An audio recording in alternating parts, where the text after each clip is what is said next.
Well, there you are, sitting in a darkened basement, the effluvium of games long since won and lost roughly scattered on tables and floors around you. Half-built commander decks litter the area like orphaned puppies. This time, it'll be different.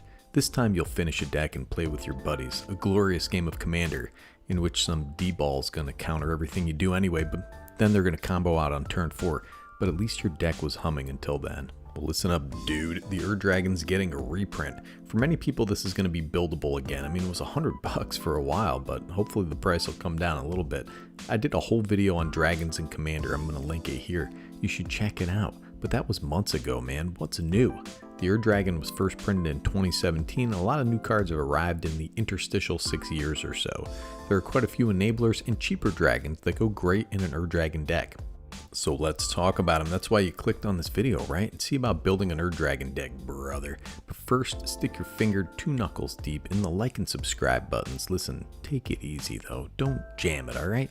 Thank you for keeping me in Cheetos and Mountain Dew, brothers. People have been overwhelmingly supportive, and I appreciate every single one of you, including the people who are hating on me in the comments. That's fantastic. And for those of you who have never seen it, this is the Dragon. 4 white, blue, black, red, and green for a legendary creature dragon avatar. It's a 10/10 with eminence. As long as the Dragon is in the command zone or on the battlefield, other dragon spells you cast cost 1 less to cast. Of course, this guy has flying. Whenever one or more dragons you control attack, draw that many cards, then put a permanent card from your hand onto the battlefield. Oh my gosh, look at this fancy boy. 9 mana, very tough to cast. So we're going to need color fixing, and a green centered mana base is absolutely essential, so let's start there. There are no less than 19 sources of ramp in this deck, and that includes things that create treasure tokens and cards like the old Savage Venmaw. And on the lower end of things, of course, you have some usual suspects. You have things like Arcane Signet, Soul Ring. The Dragon's Hoard, though, is really nice in this deck. So that's 3 generic mana for an artifact. Whenever a dragon enters the battlefield under your control, put a gold counter on this thing. Tap, remove a gold counter from this thing, draw a card. And also as tap, add 1 mana of any color. This is just a free draw on a 3 mana rock, dude. Listen, we can afford some 3 mana rocks, alright? Our commander costs 9, so take it easy. This deck is also pretty light on 4 drops. Most everything is concentrated in the 5 or 6 slot. You also want to include some of the old standbys here, Dragon Lord Servant and Dragon Speaker Shaman. These are excellent in this deck and came in the 2017 Precon, I believe. But in the intervening years, you have Sarkhan Soul of Flame, 1 blue and a red for a legendary creature, Human Shaman. It's a 2/4. Dragon spells you cast cost 1 less to cast. Oh, that's pretty nice, dude. Whenever a dragon enters the battlefield under your control, you may have this guy become a copy of it until end of turn. Except its name is Sarkhan Soul of Flame, and it's legendary in addition to its other types. This is a pretty cool little cost reducer that makes for some really explosive plays. This guy's like $5 right now, probably due to aftermath weirdness. Now listen up, man, the Orbs of Dragonkind are pretty neat 3 mana rocks that come with some pretty beefy bonuses. The Carnelian Orb is probably the best one of these, as we really need haste in this deck. There are a few haste enablers in here, but this is probably the most generically useful. Listen, man, I can't be talking about giant creatures and not mention Gwenna, Eyes of Gaia. 2 and a green for a legendary creature, Elf Druid Scout. It's a 2/3. Has tap, add 2 mana in any combination of colors. Spend this mana only to cast creature spells or activate abilities of a creature or creature card.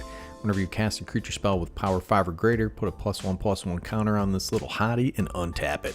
I'm really high on this card in a creature-based deck.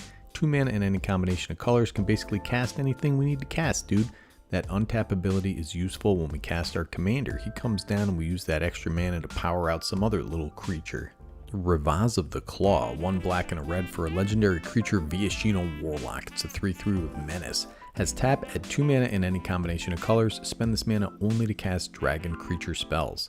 Once during each of your turns, you may cast a dragon creature spell from your graveyard. Oh, that's pretty nice. Whenever you cast a dragon creature spell from your graveyard, it gains when the creature dies, exile it. Really wish this guy was a dragon, but whatever, dude. Similar to Gwenna, this has some additional recursion because we know we're getting targeted. And I also like the Elysian Caryatid because more often than not, it's making 2 mana and it's cheap, but stick in whatever ramp you want in there. But what are some good dragon synergies that have cropped up since 2017? Let's talk about it, brother. How about Corlessa, Scale Singer? It's a sweet little card advantage engine in a deck with some scry and 33 dragon permanents, dude. This will allow you to draw a card 1/3 of the turns statistically, but maybe you get lucky, brother. Next up we have Kyodai, Soul of Kamigawa, 3 and a white for a legendary creature, Dragon Spirit. It's a 3/3 with flash and flying. When it enters the battlefield, another target permanent gains indestructible for as long as you control Kyodai. Also as Wooburg, Kyodai gets +5/+5 until end of turn. Cool thing about this guy is that he can be cast in response to some targeted removal. Though, if your opponent's packing swords or some exile spell, you're out of luck, buddy. But it's a neat card in any case.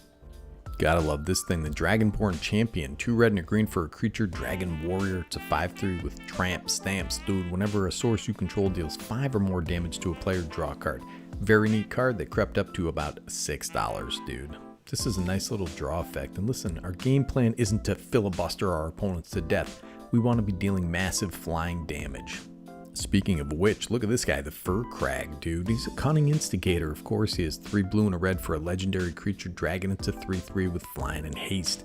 Whenever 1 or more dragons you control attack an opponent, goad target creature that player controls. So this is an attack trigger, dude. Whenever a creature deals combat damage to one of your opponents, if that creature had to attack this combat, you put a +1/+1 counter on Firkraag and you draw a card. This does a lot. It's got a ton of text on it and it draws cards, dude. Listen. It's an underrated card that fits great in an Dragon deck. How about Lozan out there? 3 blue and a red for a legendary creature, Dragon Shaman. It's a 4/2 with flying. Whenever you cast an adventure or dragon spell, Lozan, Dragon's Legacy, deals damage equal to that spell's mana value to any target that isn't a commander. This is such a weird restriction, dude. Just go face. Yeah, I can't hit your commander, but here's 9 damage to your dome there, Grape Nuts. Hopefully you're going to be dead soon.